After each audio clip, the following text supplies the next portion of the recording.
So in the last lecture, I didn't run this program using the code runner. I used the terminal. Now let's see what happens when we run this program using the code runner extension. So there you go. We get the same error. No module named requests, because code runner is running this program using the Python interpreter that is installed globally, and that Python interpreter cannot find the requests module. To fix this problem, we need to tell code runner to use the Python interpreter in our virtual environment. So back in the terminal, let's find the virtual environment directory for this project. pipenv --venv. There you go. Now, let's open this. So this is our directory structure that you have seen before. Here in this virtual environment, inside of the bin folder, we've got Python 3. If you're on Windows, you have Python. So we need to get the path to this Python interpreter and give it to the code runner extension. Back in VSCode, on the top, let's go to the code menu, then preferences and settings. Here, click this ... and open settings.json. Now, if you scroll down, somewhere here, you should see code runner.executor map. We said this earlier in the course.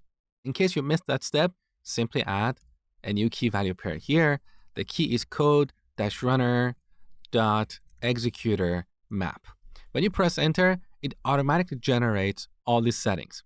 Now here we have the path to Python. As you can see, I've changed this to Python 3. Now we need to replace this with the path to the Python interpreter in our virtual environment.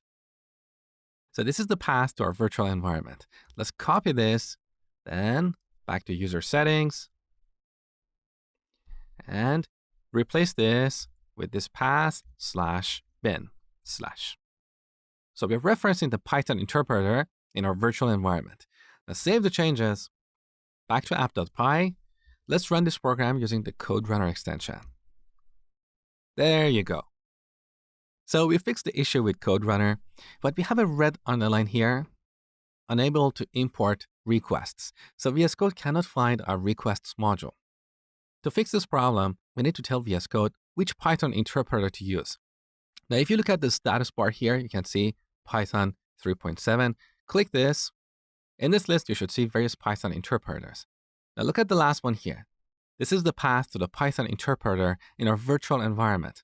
If you don't see this on your machine, you need to go back to the user settings page and add a new setting that is python.python path. We set this to the path to the Python interpreter in our virtual environment. So let's paste the path to the virtual environment, then /bin/python3. Now, after we add this, we need to restart VS Code. Then when we go back to app.py, here in the list of virtual environments, you should see this new Python interpreter. So let's select this. You can see the compilation error is gone, but we got this other error, linter pilot is not installed, because earlier we installed this globally and now it's not available in this isolated virtual environment.